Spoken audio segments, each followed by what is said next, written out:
जम्मू कश्मीर के डोडा में बादल फट गया है और बादल फटने से 3 लोगों की मौत की खबर। डोडा में ही मलबे से 15 घरों को नुकसान भी पहुंचा है। बादल फटने से 3 पुल भी बह गए हैं। इलाके में राहत और बचाव का काम किस तरीके से किया जा रहा है, इस वक्त के ताजा हालात क्या है, इसकी एक जानकारी मेरे सहयोगी से लूंगी। उससे पहले ये तस्वीर देखिए जहां डोडा में लगातार हालात बिगड़ रहे हैं। फिलहाल बादल फटने से 3 पुल बह गए हैं। राहत और बचाव का काम शुरू हो चुका है, लोगों को सुरक्षित जगहों तक पहुंचाने की कोशिश। लेकिन उससे पहले की यह तस्वीर जहां जम्मू कश्मीर के डोडा में बादल फटते ही मलबे से 15 घरों को नुकसान पहुंचा है, 3 लोगों की मौत की भी खबर है। अंकित, मेरे सहयोगी इस वक्त मुझे नजर आ रहे हैं जो लगातार हालात बिगड़ते जा रहे हैं। इस वक्त की स्थिति क्या है? बादल फटने से 3 लोगों की मौत की खबर, संभव हो तो सीधी तस्वीरें भी दिखाएं अंकित।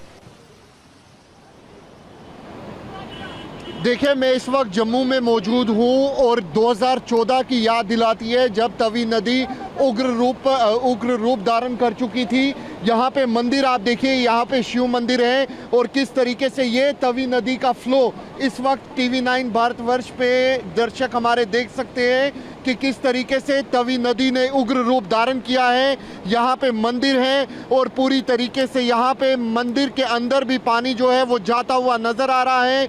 दीवार के ऊपर कुछ देर पहले हम क्रैक्स देख सकते थे और यहाँ पे ये जो पानी है तवी नदी का, ये पूरे जम्मू शहर में आता है और यहाँ पे किस तरीके से तवी नदी ने अलर्ट जो यहाँ पे उग्र रूप है वो धारण किया हुआ है। वहीं आपको बता दें कि तवी नदी का जो अभी का जल स्तर है वो अलर्ट लेवल से ऊपर की तरफ चल रहा है।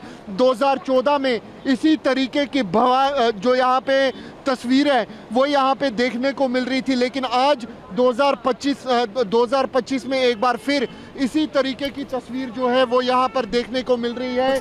ये पूरा इलाका अगर आप देखें तो किस तरीके से लगातार लोगों के घरों में भी पानी जाता हुआ नजर आ रहा है और यही तस्वीर जो है चाहे वो सांबा की हो, कठुआ की हो, डोडा की हो, किश्तवाड़ की हो, भद्रवाह की हो, रामबंद की हो, इसी तरीके से लगातार बारिश हो रही है। बारिश रुकने का नाम नहीं ले रही है और बारिश के बीच बढ़ती मुश्किलों के तहत ही आप जो सीधी तस्वीरें अंकित हमें दिखा रहे हैं, अलर्ट रहे, सेफ रहे, क्योंकि अलर्ट जो जारी किया गया है उसी के तहत लोगों से भी एक सुरक्षित जगह पर रहने की अपील भी की जा रही है। शुक्रिया पूरी जानकारी के लिए अंकित आपका। फिलहाल तस्वीरें जिसका जिक्र मेरे सहयोगी इस वक्त अंकित कर रहे थे कि अचानक किस तरीके से डोडा में बादल फटने के बाद तबाही की वो तस्वीर जहां हालात बिगड़ चुके हैं। डोडा में ही बादल फटने से नदियां उफान पर हैं और डोडा में बादल फटने से 3 लोगों की मौत की भी खबर है। तवी नदी का जल स्तर किस तरीके से बढ़ चुका है उसकी सीधी तस्वीरें मेरे सहयोगी अंकित हमें दिखा रहे थे। साथ ही बादल फटने से 15 घरों को भी नुकसान पहुंचा है। 3 तस्वीरें एक साथ आपको दिखा रहे हैं जहां इस बीच कोशिश यह है कि राहत और बचाव का काम भी इलाके में शुरू किया जा चुका है। ऐसे में लोगों को सुरक्षित जगहों तक पहुंचाया जा सके। जो घर इस पानी के तेज बहाव की वजह से प्रभावित हुए हैं वहां तक पहुंचना भी अभी एक बहुत बड़ी चुनौती बनी हुई है। लेकिन त्रासदी पर डोडा के डिप्टी कमिश्नर हरविंदर सिंह फिलहाल क्या कह रहे हैं, सुनिए। 3 दिन से लगातार बारिश जारी है और बीती रात काफ़ी ज़्यादा बारिश हुई है। स्पेशली हमारे जो चिनाब रिवर के सदर्न इलाके हैं जिसमें आपकी सब डिवीजन गंदोह, ठाठरी और भद्रवाह आती है। इसके अलावा क्लाउड बर्स्ट की 2 जगह से रिपोर्ट आई है, एक चारवा से और एक आपका मरमत से।